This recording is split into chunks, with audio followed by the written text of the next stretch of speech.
Hi. I wanted to read y'all one of my books. I know there's been a lot of storms going around, and when we go through storms, we need God for peace or for whatever we're going through. And I just thought y'all might enjoy this. It's called The Three Sheep Who Built Their Home on the Beach.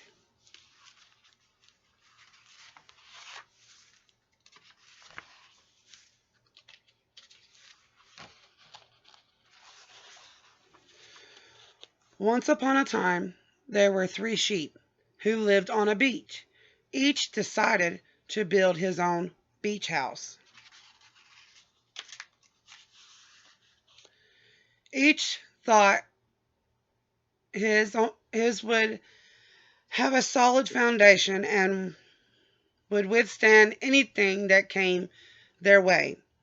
But one, but who do you think took the time to do it right? The first sheep was lazy and didn't even finish what he started. He just gave up and spent more time playing than doing what he needed to. The second sheep completed his house, but thought it would be cool to have a house built of sand and water like a sandcastle. He was always in a hurry and never thought anything through.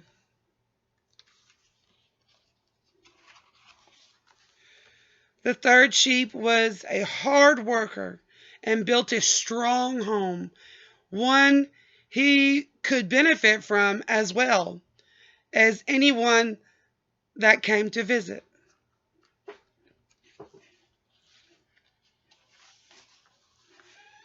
A was coming,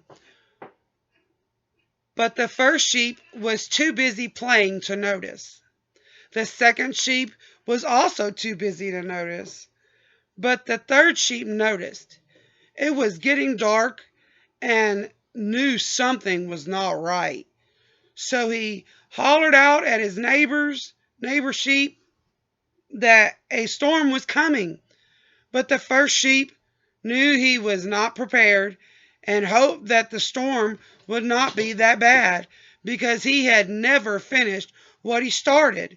The second sheep went inside his home and hoped that it would be safe. The third sheep offered shelter in his home, but his two neighbor sheep were too stubborn and would not come. So the third sheep went inside his home and he prayed for his neighbor's sheep.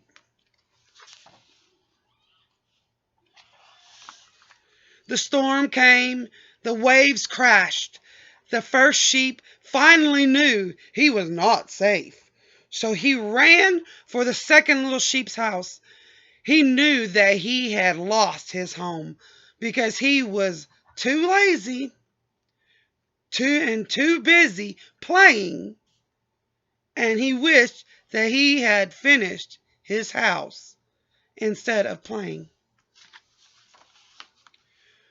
When the sun came out and the storm was gone, the first sheep was glad that he was safe.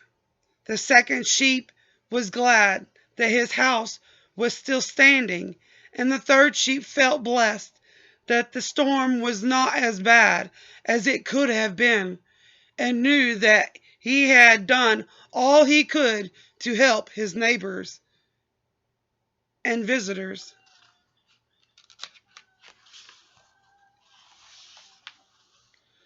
But before they knew it, another storm was coming, and it looked worse than the last. Again, the third sheep offered shelter in his home, but the first and second sheep believed that it would not be that bad, and again refused to take shelter in the third sheep's home.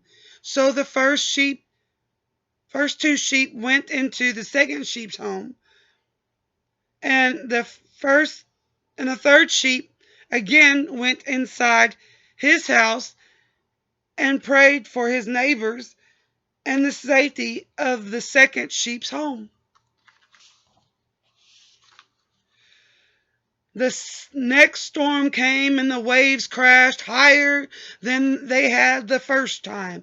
The second sheep quickly realized that they had been wrong about the storm, and they ran for the third sheep's home, where they were welcomed with loving arms. The second sheep's home was washed away, and he realized that building a house like a sandcastle was not cool after all. When the sun came out and the storm was gone, the first sheep was thankful to be safe once more. The second sheep was thankful that he was safe also. Well, also safe. But both sheep were feeling blessed that they had such a good neighbor who had welcomed them in with open arms. So when the two sheep thought they had lost it all, they were ready to hear what the third sheep had to say. The third sheep explained to them about the responsibility of good faith. Once everything was explained, the third sheep's neighbor Once everything was explained to the third sheep's neighbors, it was time to show some real faith, because the worst storm that they had seen yet was coming in. It was getting so dark and sounded so bad, but they now knew what to do and began to pray together. So they took cover inside and waited out the storm. As they waited, they prayed together and had faith and knew that God had them in his hands. When the sun came out and the storm was gone, all the sheep were feeling so very blessed. The first and second sheep were glad to have learned how to have such faith that would be their rock to stand on. They also learned that next time they should think about things before they do them. So you see, we must all be like the sheep and build our faith, because God is our rock to stand on in good times and in times of trouble.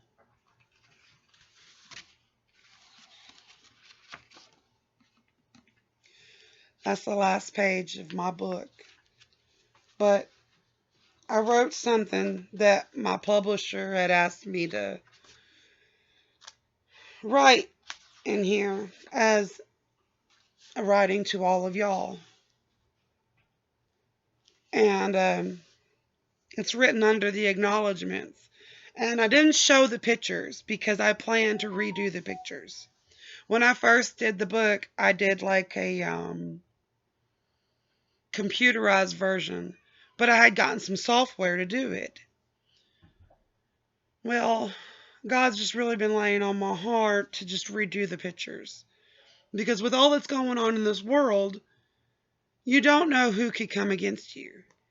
And I just would rather do what God has asked me to do and redo the pictures and have my publisher fix it than to put this book out there and something happen to me.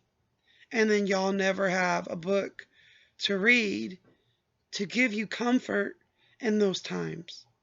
So, I'm going to start working on those pictures here soon. And as soon as they're done, I'm going to start selling this book like it needs to be sold so that others can refer to it when they need that comfort, when they need that reminder. But until then, there's stories in the Bible like Job. Job had tornado that ripped right through his town, took his children, took his sheep, his all his animals. I mean, his home was safe, but he was safe. His wife was safe. Some of his neighbors, they were safe. But the enemy came after Job, and he took his sheep, and he took his animals, and he took his children. And yes, they were all restored later, but the enemy don't stop at what he does. And he will make us feel like God don't care. God let this God let my home be taken. God let my job be taken. God let my children be taken. God let my whatever else be taken. But let me tell you, what the enemy takes, God can restore. There are living miracles. There are examples out there that will show us how mighty he is. Maybe he don't stop the enemy. But think about that. If God stopped everything, what would we learn? How could we build our faith? How could we trust him if he gave us everything? That's just like if our parents gave us everything, we'd be spoiled, rotten little brats thinking we'd just get a handout. That's not the way he works. He's a good father, and he looks out for us. And he shows us that, yes, bad things can happen. But let me tell you what I can do. So trust him. That even though these bad things happen, that even though the enemy takes away what we love most, what we've worked the hardest for, does not mean that God can't restore it. And yeah, times are going to be hard in the waiting while he moves mountains to restore it. But he will. Let me read you this real quick. It says, I want to thank God. I want people to know, to acknowledge that God is there for them, even in the tough times, even though the storm of the world within us and through life is there for you. He is there for you, and he loves you, or he would not give us chance after chance and not have sent his son to die for us. And don't look for something perfect, because only God is perfect. In this world, he gave us free will. I guess that's one of the reasons I felt that like God had me write this book, so children would grow with the understanding that even though the storms may come and the waves may crash, God is still there with us, trying to teach us if we are willing to listen. This book was written based off the scripture Matthew 7:24 through 27, off the three men who built their house upon the sand, and tells us how we should build our faith on a firm foundation, our home on a firm foundation. God is our home. This world will pass away, and one day we're going to go up there, and we're going to ask, is our name in that book? And will you be able to say that it's there? Honestly? Some say, I've been saved. I'm good. I can do this and I can do that, even though the Lord and his word says we can't. And when we hear somebody remind us that we can't do that, we tell them they have no place to judge us.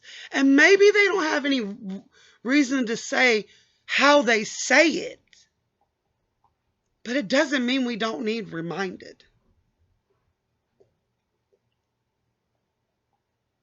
Even though people say things the way they do, doesn't mean that God's not saying something through it. Let me remind you of another story that's in the Bible, a situation that David ran through. He faced this person on the road and he was going somewhere. I don't remember where it was, and I think somebody was with them at that time.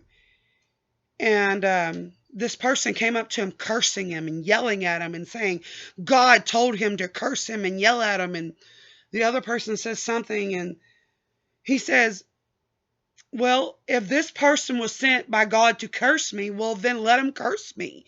If he wasn't, God will deal with him. But I'm going to do as I know as I'm supposed to do. And I'm going to go on. Did he yell at him? No.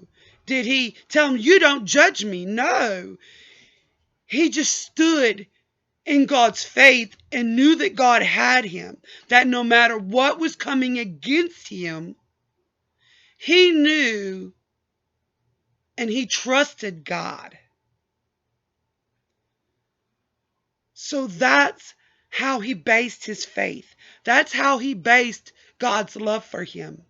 Because of by what he knew and who he knew God was, who God is, still is, and will continue to be. So remember that when you face your storm. Remember that when something bad happens, when you don't know what else to do. Remember God's promises. Remember the rock you can stand on, the faith that you can hold on to. And he is your home. Call out to him in times of help. Seek his face. Stand in faith, that firm rock, that firm foundation. Give him praise and worship. Thank him daily in the good times and in the bad. And he's going to get you through. I just thought I'd share that with you. I love y'all. Bye.